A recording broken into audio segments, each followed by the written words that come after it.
Okay, well, I'm just going to turn it over to you. Great. Thank you for being here. Thank you, Dan. Thanks for having us. All right, well, we have a lot to say about social media because that's really what we do together.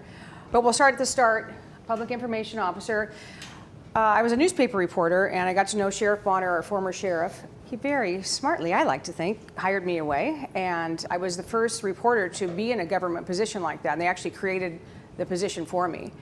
It took a long time to build trust because I know if you're interested in law enforcement, cops can be very insular, like they don't trust a lot of outsiders. So as a reporter, they thought for years that I was there to investigate them, and I wasn't. It just evolved into, originally it was a lieutenant that was always overseeing, he's our commander of investigations, and he was always our PIO. Well, you can imagine, you get to a homicide, he's dealing with getting detectives here and there, and then he's got to go out and talk to the media. That became my job, and it's just worked out very well for us. But then everything changed when social media came along. Our then undersheriff came to me and started a Facebook page. And I thought, okay, what would this be worth in the sheriff's office? But of course, that's why he's the boss, because it turned out to be a huge thing for us and for everybody. Let me just tell you a little bit about my duties, and then we'll talk more.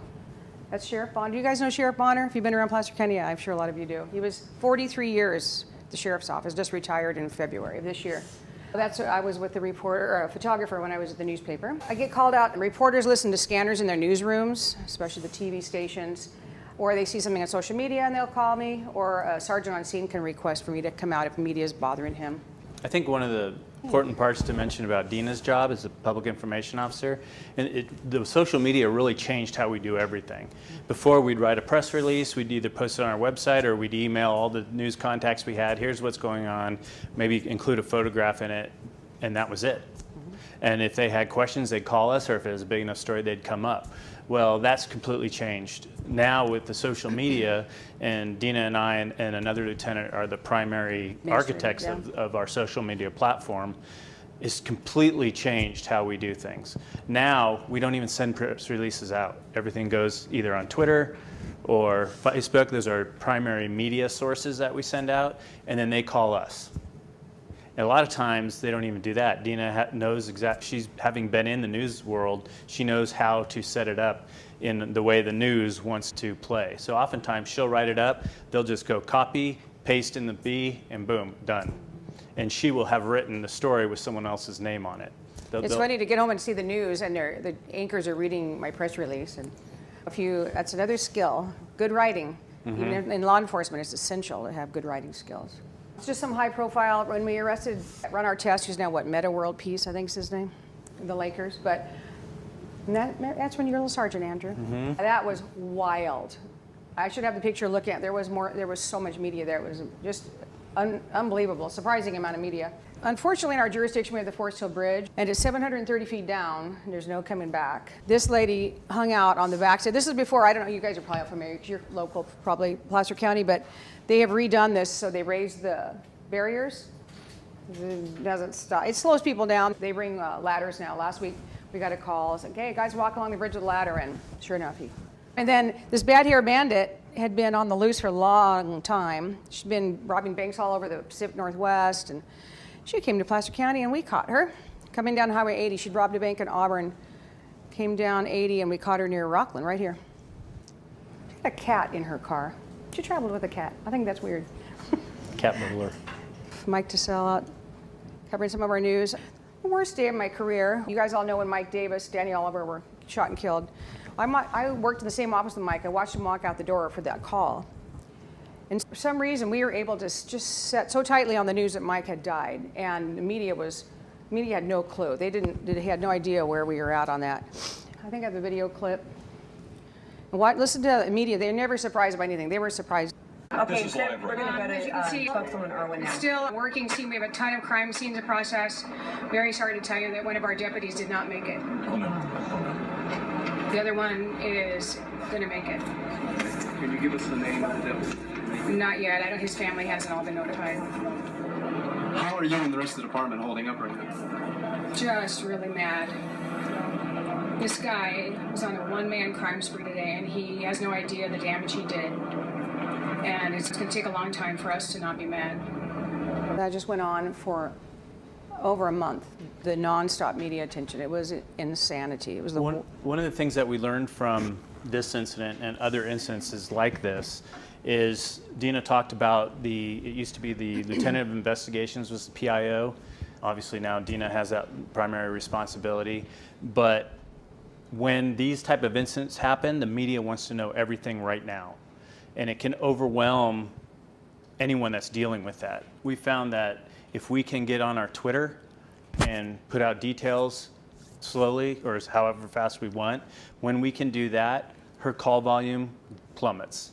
And that allows her to do other things that she needs to do or the investigations lieutenant needs to do, and all because we're feeding them somehow, and that's through Twitter. And they'll retweet or take it out and make their stories out of that. And that's been a big help in managing the load. Yeah, that was a turning point for us with Twitter.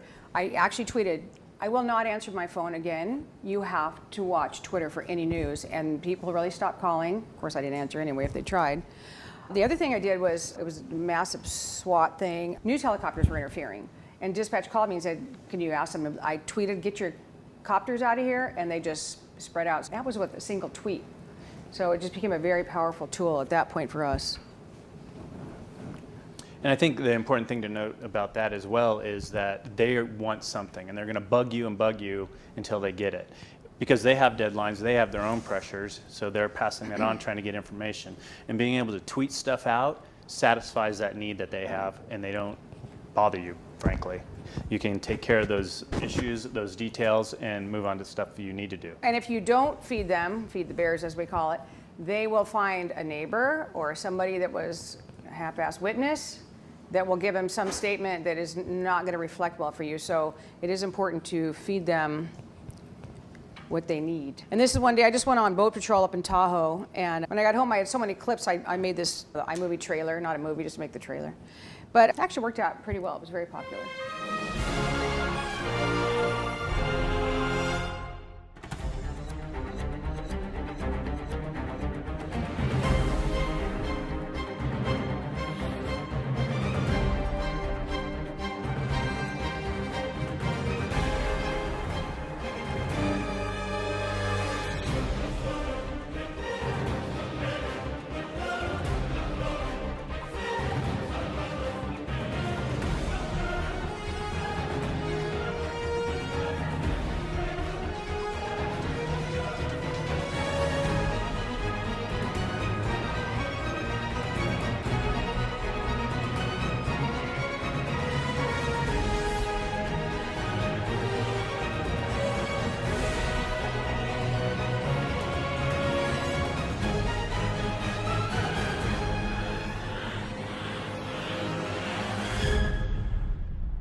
That's just the stock movie Yeah. trailer and iPhone. Yeah.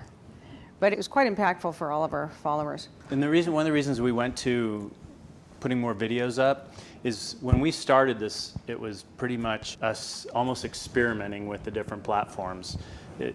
And as we've gone, we've realized we've tried to emphasize quality over quantity.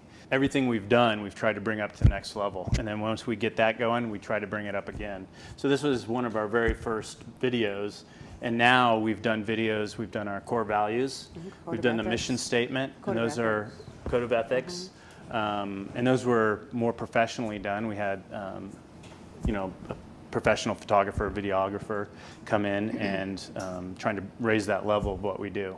Because if you don't, you'll get passed. You got to be constantly evolving and adapting to what's expected and what people want. Because most times with these posts, you only get a few seconds for people to make a decision whether they're going to keep scrolling or they're going to look and see what that is. And if you don't engage them in that 2 to 2 seconds, they're going to move on, and you're not going to have that engagement that you're looking for. Right. This isn't really all that important, but it did remind me about our social media team. Today we reached over 100,000 people with 4 different posts, and I think that's too many posts. But when there's something happening, you have to go with it. Sometimes you overwhelm people if there's too much on the page, but if it's breaking news, you just go with it. So anyway, it was like there was just me. Andrew's in the jail now. It's like, how do we get photos from everybody? So we started the social media team. We've got about 25 deputies, whoever volunteers to be on the team. We give everybody a phone, and they're just tasked, especially it's great to have graveyard guys, because who sees what's going on in a graveyard except a handful of people? That has helped us spread the view so completely because it's showing so many more people's views out there, if that makes any sense. Anything about the team? You may be asking yourself, how does this help with your community relations? Right? Is that a fair question? One of the things that we found doing this is most of our citizens, what there's 375,000 people that just live in Placer County, then you add in all the tourists that go to Tahoe, people that work in the county from other counties that work here. There's a lot of people moving through Placer County. Only a tiny fraction of them meet a deputy. And it's usually under circumstances where they're a victim of a crime or occasionally when they're the suspect of a crime. But that's it. They don't know a lot of what we do every day, interactions, what's going on in their community that they would not know unless we told them, typically crime related.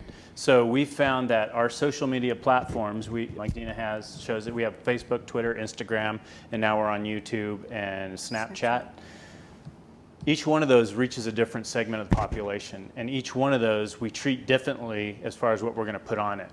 But this allows us to interact with hundreds of thousands of people that we normally wouldn't have any contact with. It gets us the opportunity to tell them what we're doing in their community, how their tax dollars are being spent, what's going on with crime, and gets them to know who it is that the deputies that serve them. They may not meet, they may be lucky if they meet one, but in this with these platforms, we get the opportunity to touch a lot of people with what we're doing. And it's been very favorable for us because it gives those people a chance to see what we're really like as opposed to what the media would portray. And to that note as well, a lot of times when the media tells a story, we found that it's often not accurate. Both Dina and I have gone to investigations where we'll read about it in the paper and we don't even recognize what they wrote versus what we saw.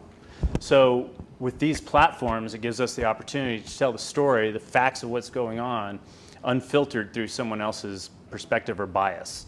And that has really changed how that information is delivered to the community. It doesn't go through the newspaper anymore. A lot of people don't look at the Auburn Journal or other publications anymore. They want to find out something about crime in their community. They go to one of our social media platforms to learn about it. And I think it's really had an impact on the media because most people, this is the stuff that they read the news for, is a lot of what our deputies are doing out in the field. Right, and the goodwill it has built is incredible. We, unfortunately, you probably saw the paper, we had to arrest 3 of our own employees in the jail. Andrew.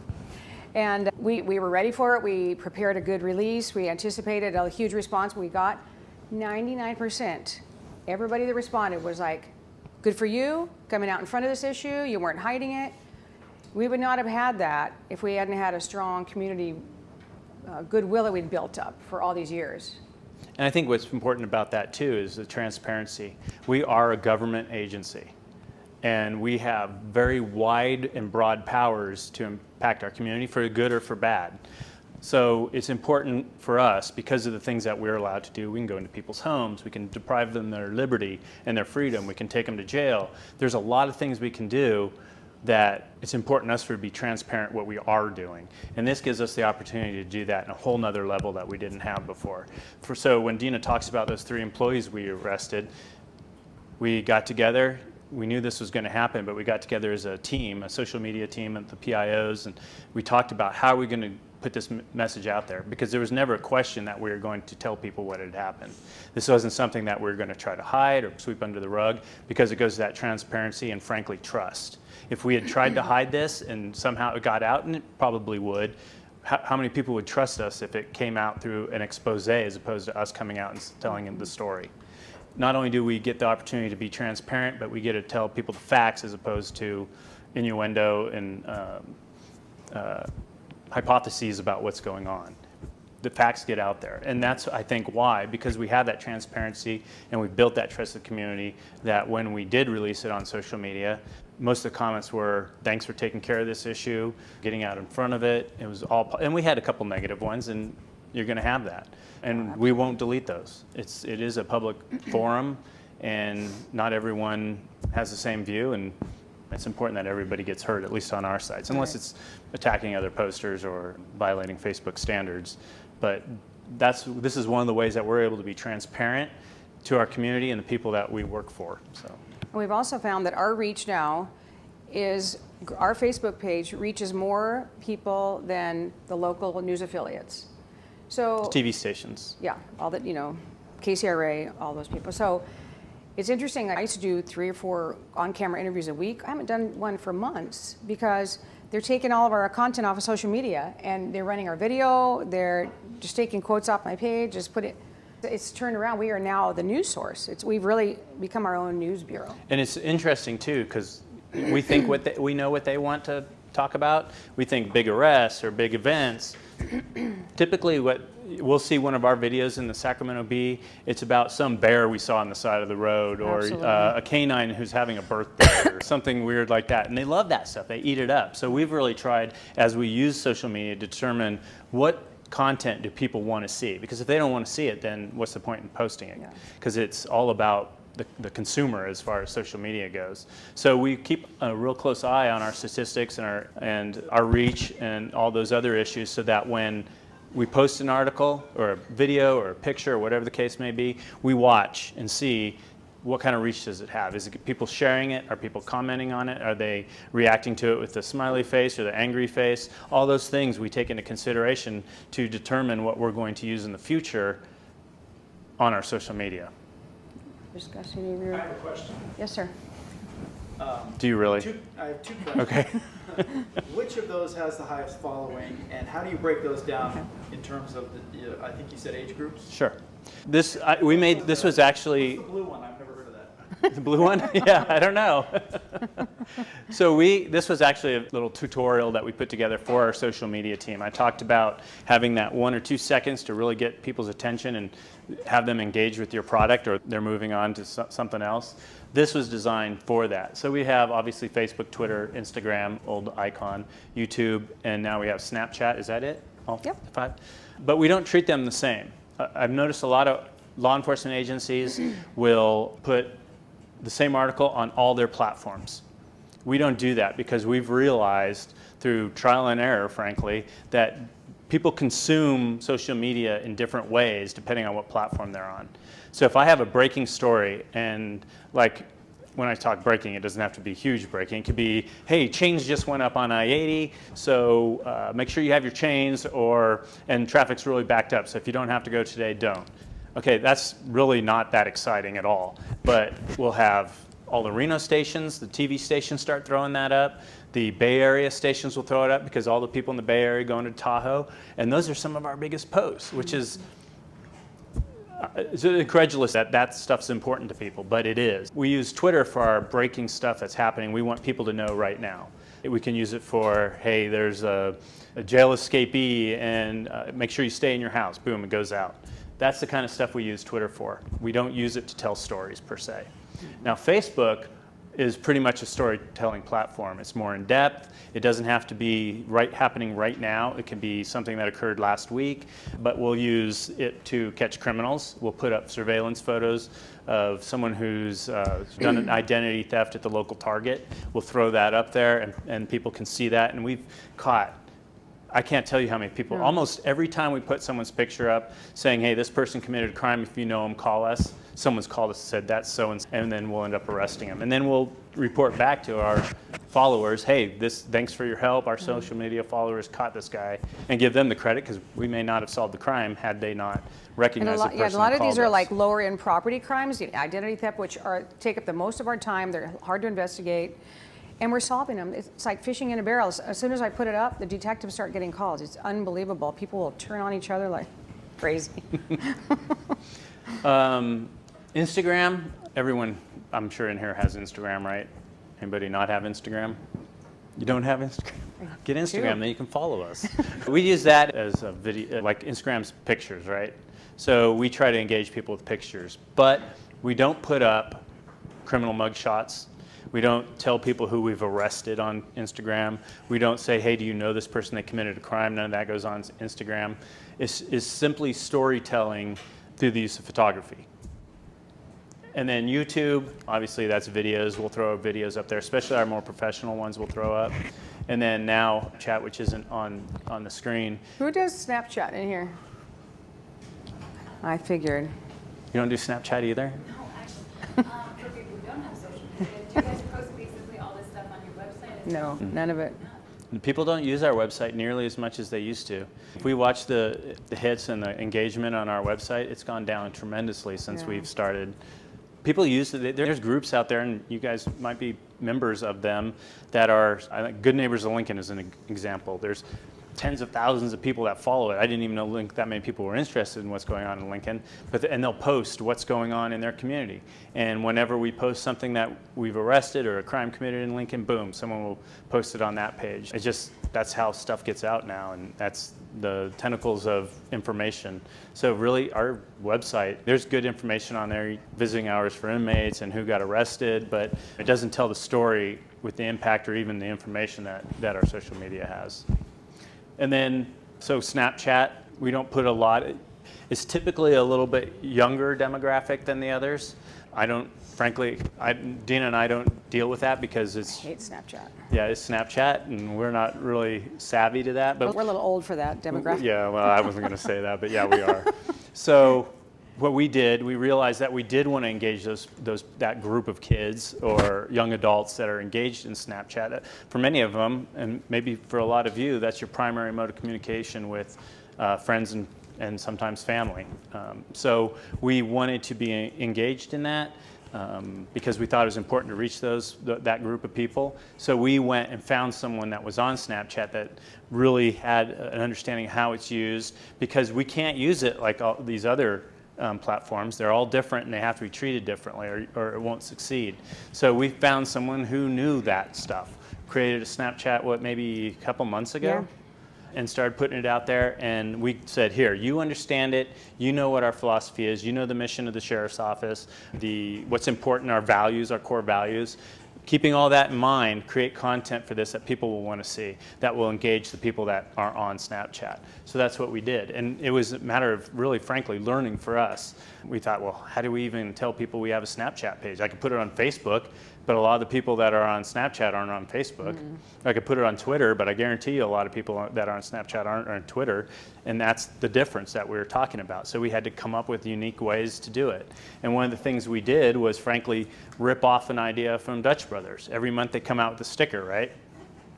And people go for those stickers. So what we did is we created our very first sticker with the Snapchat logo, with the little ghost in the middle, the yellow and black with the reader. We did one for the sheriff's office. That was our first sticker that we did. And then we started doing a monthly sticker. It's different every month. Last month was a cartoon that one of our deputies drew of another deputy, and it was talking about, something. Oh, he's become a star. He distorts his face and tells stupid jokes. It's actually quite popular. It's quite popular. So then now we have our October sticker and actually Dutch Brothers gives them out for us, the ones in Yeah. Auburn. They have a stack of them and they'll want hand them out. Snapchat People, we stickers? said, hey, go there if you want our sticker, go to Dutch Brothers. Perfect. In Auburn, there's 2 of them, Highway 49, Dry Creek, Highway 49 in Elm if you want a sticker and don't want to take one today. And they'll go there and get our sticker. And that's just another way that we're trying to come up with creative ways to engage our community. And that's one of the things we came up with. Can you do a high-level roll through what Sure. you train other agencies to do? Again, I talked about you had that 1 or 2 seconds. We'd throw up pictures, wouldn't get much reaction, especially on Instagram. You got to have quality pictures. You can't just throw stuff up for the sake of throwing stuff up, because people will unfollow you, they'll move on, and they won't care. So we realized that, and so we wanted to make sure that what we were putting out there was quality. So we taught people how to snazz up their pictures so that it's engaging. I don't know if anyone even remembers National Geographic in this room, but they had a way of doing things. They never used pictures that are taken during the day. It was always at night or in the morning because of the light. But they would put pictures out on a table and spread them out, and if it didn't catch their eye from that tiny little thumbnail on the table, they wouldn't use it. They would use the one that stood out amongst all those other photos, and that's keeping that philosophy in mind. We want our photos to be eye-catching. Canva, I don't know if anyone follows our different platforms, but there are some things that spread throughout and we use on all the platforms. One of them is we try to be engaged with holidays, whether it be Christmas, Thanksgiving, we just had Columbus Day. So we tried to figure out how do we do that because obviously we're not going to post a picture of Columbus. I don't even know if they didn't have cameras then, right? We will try to create some holiday theme around the holidays. For instance, obviously, Happy Flag Day, okay? June 14th, in case you didn't know, watch for it on June 14th. But it's just a matter of engaging in our community again, and people really like that engagement. So what we'll do, especially when people comment, like we'll take Facebook for example. If you go to our Facebook page and you take a look at it, you'll see we just did a story about a guy that we arrested, and you know the details probably better than I do. But we arrested a guy who's on a 3-day crank binge, out of his mind. There was a domestic violence issue with it. We went out there, surrounded the house. Bunch of stuff goes on. The helicopter looks for him, doesn't see him out and about. We sent in the dog, found him underneath the house in the crawl space. The dog went in there, bit him, he attacked the dog, and he ended up getting arrested. But we posted his picture and a picture of our canine and said, hey, this is what happened. This guy was arrested. He was charged with assault with a deadly weapon, domestic violence, and trying to hurt the dog because the dog had to be taken to the vet and treated. Well, people really engage with animals. It's crazy. It's almost offensive, frankly, but they're really into the animals. So because that guy tried to hurt the dog, the comments were off the chart. So It was a couple hours ago. We already 28,000 people, 324 comments, how many shares does that have? 66. Okay, that's not too high for a lot of Yeah, them. well, it's only a couple hours ago. But so we try to respond to them. That's another way we're engaging with our community. People like the two-way conversation. So if someone posts something like, hey, I hope the dog's okay, I'm glad you caught that guy, thanks. That's typically what we get. Yeah. We'll respond and open up a dialogue with them. And that's why we have 25 members of our social media team, and they're all moderators. They can get in there because we can't catch it all. We be on it 24 hours a day, but we want to be there when our audience is there, so to speak. So there's a lot of people. Someone will pick it up and say, hey, thanks, we appreciate that. Yeah, the dog will be fine. Or thanks for kudos, whatever the case may be. But it's that interaction that builds our relationship with the community. And that's what drives our numbers. It drives our likes, it drives our engagement. All analytics are with that engagement. Because typically, how do you engage with law enforcement? We talked about a little bit ago. You get pulled over, you're a victim of a crime, or you're a suspect of a crime. That's how people engage. And that's not always, it's typically we meet people at their worst, whether they're victims or suspects. So this gives us the opportunity to engage in people in an entirely different way that we've never been able to do before. And that's why we take that time to engage with them. This was back during the Orlando nightclub shooting. And see now we didn't have a picture, obviously, to go along with it, but we wanted to engage people on Instagram and Twitter. So we just created this graphic with Canva, and that was it. We used the hashtag for that. That was the one that was most popular at that time for that incident. We did one for Las Vegas. Seems to give people locally a place to have a discussion about this stuff, because nationally they aren't heard. So when we do these locally, I think they really respond to them. They do. And this is like back in a long time ago, the town square was where everybody met and interacted. Well, social media has become our town square, and we have a front row seat into it, and a lot of people engage on our site on these issues. So when something happens, they come to our site, we're engaged with them, and frankly, it gives us the opportunity to express ourselves to a certain extent. And then sometimes we'll throw in some safety issues for whatever the incident is. And When we were having drownings with all the water last spring, we did a lot of public safety stuff about life hypothermia jackets. and what and happens, how fast you can lose all muscle control in the water, cold water. And it gave us the opportunity to have like a public safety message or a PSA. Yeah. One final thing I would like to say, and I think you were the one that told me this, but Probably. we talked about how social media has replaced newspapers. There's a lot of newspapers in severe financial trouble. They're going under. Our numbers are often higher than KCRA or some other station.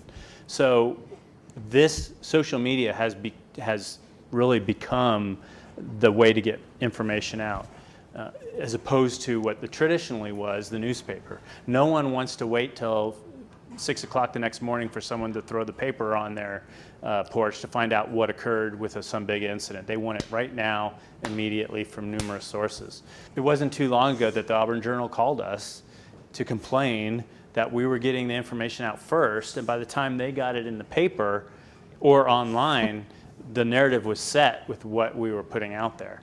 And frankly, while that was a complaint of theirs, it was a huge compliment to us because we knew that the information people were getting that set the narrative and set the tone for whatever was the truth. It was factual, all the facts were there, and it wasn't slanted to someone's bias. Because a lot of times the news media will, thinking of balance, they'll take someone saying something good and someone saying something negative. And to them, that's balance. But if it's 100 people saying something good and one crazy that says something bad, is that really balance? It isn't. By being able to do it through social media, it gets the truth out there. We know all the facts are true, and it tells the flavor of what the story actually is. Frankly, I think that's a pretty good example of how the media is becoming less and less relevant. Absolutely. Of course, we don't tell them that, but they do. So I guess just to quickly talk about reach.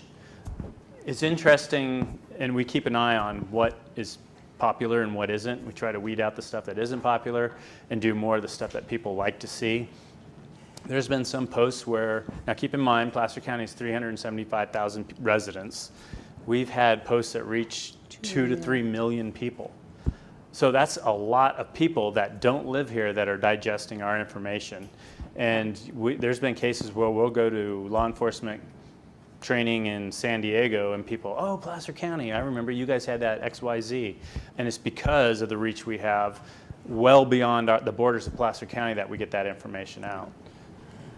We've actually, for Northern California, we have the most followers, the highest engagement, then a lot of larger Sacramento County Sheriff's Office, Sac PD, Vacaville, all sorts of agencies. So we're really proud of that. It's taken a lot of work, but we... And commitment, because it's not something that the two of us or the three of us could do on our own. It took a lot of trial and error, digesting what works, what doesn't work, and then bringing that in and getting more people involved to cover more area. Does anybody have any questions about any of this? I know you have some quite subject matter in front of you. I'm just curious about something specific that you guys do on Facebook. All right. The PCSO, because it's like an ongoing investigation. Question.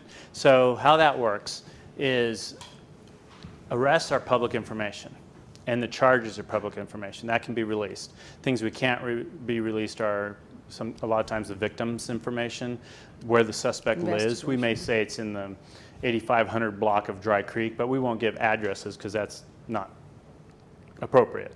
So there is information. And frankly, in this country, do we want people to know? Do we want our community to know when people get arrested? I think we do, because it is, again, a transparency issue. We aren't the secret police. We don't go out and arrest people and not tell them. All that information is public, and there's a reason for that, because other places, let's face it, the police authority has been abused and misused. So I think it goes to the Bill of Rights constitutionality of our arrests that your police, your civilian police are making are public record, because if it's checks and balances, basically. So the rule that we have as far as what we'll publish, mugshots are by law public record. We always release that when asked, and frankly, I don't even think we can deny, unless it affects an ongoing investigation, like let's say it's a robbery, and we have eyewitnesses that saw the person, we have to do a lineup, well then we're not going to release the mugshot until that has been done. So if it affects an area of investigation, we won't release it, but if it doesn't, we will. And I think it shocks a lot of people. Like, sometimes people respond like that, like, is this legal to put my brother's photo? Mugshots have been around since people started getting arrested, and they've been in newspapers since the beginning of time. And in the post office, if you... Yeah, so now they're just seeing them on a bigger basis. Yeah. Yeah, we still maintain, I maintain every day, every single report that's written by every deputy comes across my desk, and I'll redact out anything like domestic violence victims' names, juvenile names, and it all goes on a press board, and any reporter can come by and look at it. And then there's the Public Information Request Act. You can file a request for public information, and if it's releasable by law, then it's not we will release it, we have to release it. That's another way that people can get that information, rightfully so, in a free society that's out there. But now if it's video, someone being arrested, maybe you've seen that on our site, we won't go into their house and videotape them being arrested. If you could see it on the street corner, or you're standing in front of the house when it occurs and you could see that, then we'll put it out there. Yeah, if we're walking somebody out of their house after they've been arrested, if I could, as a neighbor, could stand in the street and see the same thing, then that video is okay. Then, but we won't invade their, because they have a right to privacy to a certain In their extent as homes. well. Yeah. So we won't go in there when we do a search warrant at 6 in the morning and drag them out of bed. We won't show that because that's a protected place. And you couldn't go with us and see that, so we don't feel that it's right to put on our social media. But now from the door to the patrol car on a public street, that's a different, there isn't that expectation of privacy to have inside your home. So that's how our guidelines to what we'll release and what we won't release. Yes? So I was going to ask, you guys said how you comment towards more like positive posts. How would you address like the negative posts? Like someone says and they say something upsetting, because I've seen like people's comments go bigger than the actual post. Like how would you almost de-escalate that situation? So there's guidelines that we have for dealing with that. If they're attacking if they're using a profanity, it automatically filters out and hides the comment. We don't do anything with it. But if they're dropping F-bombs and all that other kind of stuff, it won't post. It'll automatically hide the comment. So that's one, because that's an issue. Now, Facebook has certain rules. If it violates Facebook, what do they call them? I guess rules. Then we won't do it. So like, let's say you're on there and you see a negative comment and you go, I know that guy, this is crap. And you get on there and say, hey, you're a piece of crap for doing that. Whatever the case may be, attacking other posters, we won't tolerate that either. And we'll get on there and say, hey, it's inappropriate for you to be saying this. Repeated violations will result in your being banned from our page. But we give them a warning, unless it's really egregious. If they're dropping N-bombs or racial things, then they're just done. We don't mess with that at all. There's certain things that you just can't say. But there's a lot of discussions that do happen, marijuana, legalization, that kind of stuff, that people get. You're right, the post is this big and the comments become 1,000,000 times bigger. But we let people go with that. Yeah. If it's respectful of other posters and it's just stating their opinion, even if we don't agree with it, or we know there's flaws in their argument, that's their right to say those things. So we won't mess with that. We may, now to keep it from becoming big, we may answer it, say, just respond to it once, and then if they want to engage in a dialogue that's negative, we won't do it. We won't be baited into that, because every time we do that, it brings it more to the forefront. So we try to be responsive to people, but we're not going to get engaged in a conversation that's inappropriate for the platform we're using. There's different ways we can address it, but sometimes it's just an outright ban. Depends on what it is. But we got to be very careful with that, because, you know, it's the First Amendment, right? People have a right, and that is the public square nowadays. So we can't and won't just delete people because we disagree with them. It has to be for a violation of Facebook rules or some of the rules we set up and posted on our Facebook page. Anybody else? Question? What are some other programs and services that you guys offer? Regarding, Your agency? okay. Like community policing sort of things. We have a great volunteer program, and they'll do vacation checks. If somebody lives in the county is going on vacation, they fill out a form, and our little volunteers have marked vehicles, and they go around and check your doors, and you write on your paper everything that should be just so, and they make sure everything is just like it's supposed to be. And Does anyone, I'll give you a good analogy. Has anyone here lived in the county to the south of us, or lived there now? Sacramento County. which one? El Dorado? So if you're a crime victim in Sacramento County, your car gets burglarized, and you call and say, hey, my car got burglarized, I want to make a report, you're not going to get a deputy. They don't have the resources to do that. They will send you a form, you fill out your own burglary report, auto burglary report, and send it back in. Hopefully you have serial numbers, and that's the end of that, right? Our sheriff has had the philosophy that if someone calls and wants to see a deputy, we're going to send a deputy.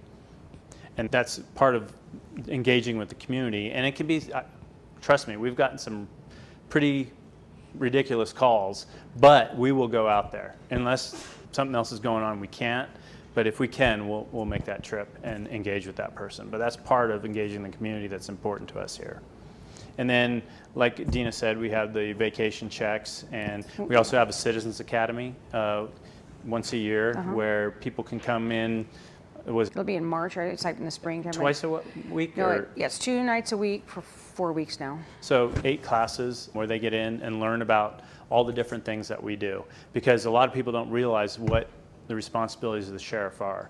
We don't just serve the people outside the cities, we serve everybody in the county. If you're a resident of Placer County, then we serve you. So even if you're in the city, but we're also the coroner and the marshal. Well, what does that mean? We explain that. We explain what the coroner does. We take you on explain a what the tour of marshal. the morgue and the jails, both 2 jails. And the air unit, our plane and helicopter, you get to go out and see that. Canine demonstrations, bomb squad, we blow stuff up with the robot. You get to see all the different services that we provide and get an overview of your sheriff's department because frankly, you're the one that pays the taxes that makes this possible. Part of the sheriff's philosophy is you're paying the money, you should see where it goes to. Like toward the jail. Yep. for the biggest student. As long as we have certain restrictions, but people can do a ride along. They can do a jail tour, but not everybody. There's certain people, if you have a criminal background, we're not going to take you on a tour of the jail. We're not going to give you, you might get a tour, but not the one you want. And it may be scheduled by us, not by you. But as far as that goes, you can learn about those things, and we do ride-alongs. People find that interesting. For us, it's another day. We drive in the car 4 days a week or however many days we work. But there are pretty interesting things if you're not accustomed to sitting in I would it. encourage anybody interested in law enforcement to do ride-alongs and to come and tour the jail. If you haven't been in there, I hope you haven't. It's fascinating. It's really a world unto itself. And you'd be very surprised at what goes on in your community hidden down here. You go about your day, people at the store, the grocery store, driving down the highway. But there's a lot of stuff going on that you'll never see because it's in and you don't necessarily frequent the places or the areas where these things occur. So it's a good way to see what goes on, what happens in Placer County. I think we have everything that goes on in Sacramento happens in Placer, just not as much. We have homicides, we have rapes, we have armed robberies, and we just don't have it like they do. So is the process. Yeah, you can call the jail and ask for, tell them what you're calling about, and they'll put you in touch with the right person. And we do, I think today we had a tour for a different Sierra College class that came, and so what'd you think? It's pretty cool. Which you did Auburn, right? Yeah. Did you do South Placer? Yeah, I've done that one too, but we did Auburn today. What'd you think? It was pretty interesting. South Placer is a lot different though, I huh? like South Placer a whole lot more. South Placer's way more updated. Yep. Is it easier to book people there than Auburn? Yeah. Yeah. Well, think about like a Lincoln officer. He's now, maybe Lincoln has 2 guys on the street for a shift. He's up in Auburn. Same with Rockland when Dan was There's at no Rockland. easy way to go there. You No. get on 65 and you do this big roundabout, or you cut through 193 or the back roads, and it takes a while. And then once you get half an hour to get to the jail, another 20 minutes at the jail, and a half hour to get back. That's almost an hour and a half. Yeah, so you've left it. Did I do that math right? That's you almost left an your- hour and a half that you're out of your beat, not being able to take care Yeah. of business. Now the jail's almost in the city limits. It's right outside the Lincoln City. For Rockland and Roseville and fast. Lincoln. So, yeah, that's exactly why. Won't anymore, typically. Yep. Another question, like, Yeah. not necessarily, That, and there's a reason for that. Now, if you look at Placer County, the cities do, if you're inside the city limits and you have a crime occur, you're going to call the city police, which isn't us. Now, if someone dies, we'll be there because we're the coroner. If it has to do with jail custody, we'll be there. But if it's just a flat-out crime, a burglary or possession of drugs or something, that's the city. So we don't deal with it. Auburn, North Auburn is our most urban area, so that's where most stuff occurs, hence why we cover it more because it's our stuff. And we have the transient issue the last few years, and that takes over everything in North Auburn. But we do occasionally post other areas because stuff happens all over. So but that's why the concentration on Yeah. North Auburn is because that's our most busiest area. Because those city PDs obviously have their own Facebook pages. So. There was another one, yes. I was just going to refer back to the tour that they did today. I went on it as well. Mm-hmm. It was my 3rd time doing the Auburn tour of the jail, and I still enjoy it, like going back and seeing it again. Yep. So, But hey, but even if you've done it once, it's still fun to go again and see. yeah, it's interesting. Having worked there, once you work there for a few years, it becomes routine and normalized. But there's a lot of stuff going on. And with AB 109, where before, if anyone got sentenced to more than a year in jail, they went to state prison. And we just had low-level offenders, DUIs, maybe domestic violence if it was under a year time, theft, that kind of stuff. Now, we have a guy serving a 13-year sentence in the county jail. because the state didn't want to pay for that stuff anymore. I'm editorializing, but the state didn't want to pay for that anymore. So they go, counties, it's your problem. We're not going to take them unless they meet these certain criteria. Otherwise, you deal with it. So now we have people serving time in a county jail a decade or longer, never intended for someone that long, but it is what it is. Yeah, we don't have exercise yards. People in They our do jail, in 13-year prison. sentence, you staying inside. And we have there's no direct sun. You can walk in circles. Think of not being able to see a tree for 10 years. That's what it's like. Right. Hopefully that will lower crime. Yeah, hopefully. But frankly, with overcrowding, Is there everybody someone gets else over here? released. So. Yeah, go ahead. And like you were saying, how you don't have like the facilities and things like that for people for long-term stays. They're also not getting like that rehabilitation that they might be getting in, like a state. Well, that's interesting that you mentioned that. It's actually a very good observation. So we've had to adapt because before we had NA and AA because a lot of, let's face it, a lot of the people that we see have alcohol or drug problems. So we would offer NA and AA. And that was pretty much the extent of our rehabilitation because if they needed more, they weren't with us. They were in state prison. Well, that's changed, completely changed. We have much more serious offenders. It's more like a state prison than a county jail used to be. We're dealing with much more hardcore criminals and people with much bigger problems than we could address with AA and NA. So we've had to change a lot of how we adapted to that. One of the things we did is we're going to build a mental health facility next to the South Placer Jail that only mental health people with mental health issues are going to be in. Because right now we have a marriage family therapist that goes and talks to them, but a lot of people have issues beyond that. So we're going to have a mental health wing where we deal with mental health issues with people who are trained in mental health issues and hopefully offering treatment for mental health issues. So that's the way we address that because mental health is a huge problem in the criminal justice system, especially in corrections. Then the other thing we did to rehabilitate, and because frankly, if you have a skill and you can apply that skill in society, you're less likely to resort to criminality to get by.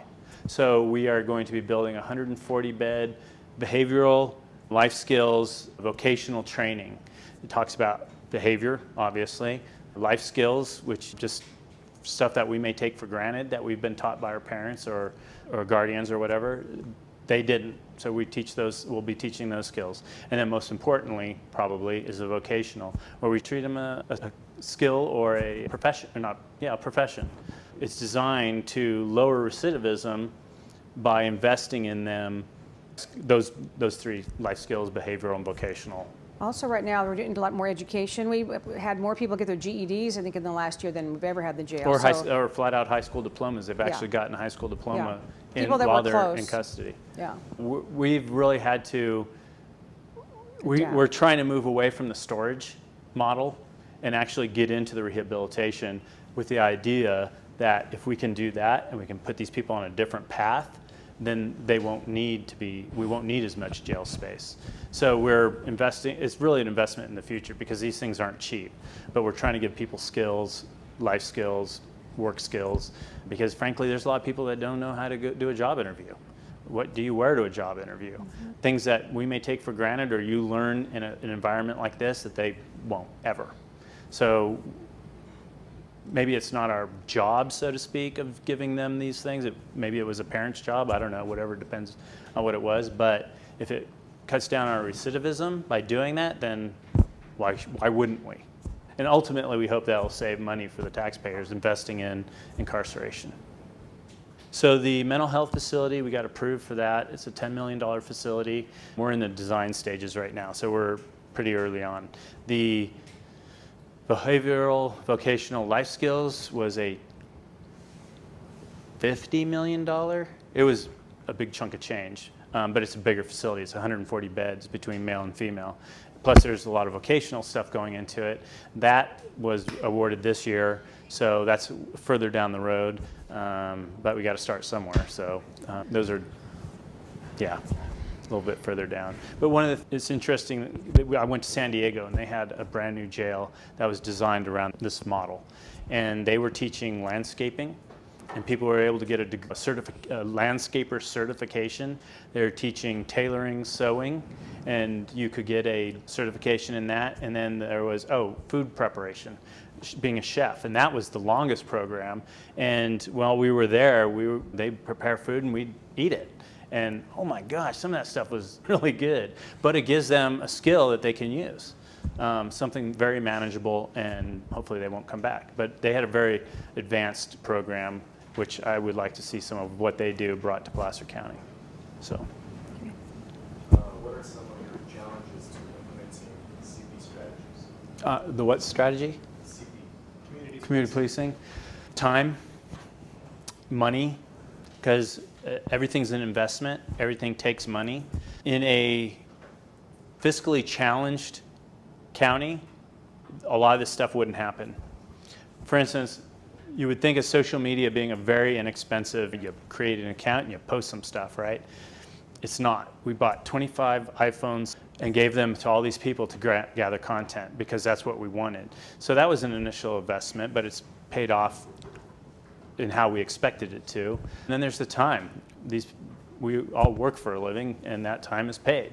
So there's that investment. So in a county or a city that didn't have the resources that Placer County does, because frankly, this is a very well-off county fiscally, it would be much more, there'd be a lot more hurdles to adapting some of the way the services are provided without that kind of financial resources. So for us, it's not as difficult as it would be for someone else. You go down to Tulare or King County or Fresno County, they don't have that resources that we have, so they can't do the things we have. It's all about investment and return.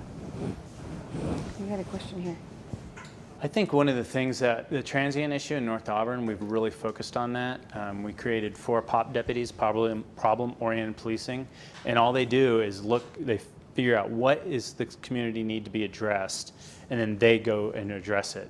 So instead of getting a call, dealing with it, and going to the next call, they can focus on that problem and bring outside resources, whether it's county parks or the probation department or animal control. They can go to all these places, Health and Human Services, and bring the resources to solve that problem, and they have the time and resources to do it that a deputy on the street just wouldn't have. So and then we have transient liaison officers that are strictly deal with the transient issues. That's what they do. All they do. And I'll tell you what, it's amazing how few people can make such a large mess. They're not, oftentimes not the cleanliness the factor is missing severely. Yeah. So we've taken inmates, gone out to some of these homeless camps, cleaned it out, and returned it to as close to what the natural habitat was before it got destroyed by trucks and truckloads of garbage. So that's one of the things that we've been able to do. Graffiti, if it goes up, it comes down. Especially if it's on a public interchange or on 49 somewhere, like on the train trestle, we get to that as quickly as we can and mitigate that, because no one wants to see that in their community. If you leave it, then more and more people will tag it. So you get rid of it, and it takes care of the problem. Now, what do you guys call that? Louder? Broken windows. Very good. I think it was New York PD that started. Anyway, that's very true, because if it looks bad, people are going to assume there's a lot more behavior goes on there than what's acceptable. So we try to take care of those things really up front so they don't grow, because if you don't, they will grow. Yeah. If there's a dump, if someone dumps stuff and you don't clean it up, then 2 people, then 4 people, then 10 people are dumping stuff there, and it becomes a big problem. So we try to get to it right away. People that live in Placer County are very, very generous, and you can stand on the street corner with a sign and make a fair amount of money pretty quickly. But I've been there when they've gotten the $10 that's been handed to them and watched them run right into Safeway and buy malt liquor. Because in this county, if you're homeless, you can get food, you can get medical care, you can get housing, you can get clothing, there's a place for showers, there's a place you can get dental care. Those things are provided. And having asked them, what do you need money for on the street corner when you have all this provided? And they will say tobacco, alcohol, drugs, because they aren't provided that. And a lot of them have substance abuse issues. So when people give them that $10 on the street corner, it goes to alcohol, tobacco, or drugs. Yep. All right, well, thank you very much for having us. Thank We you for appreciate having it. us. Thank you.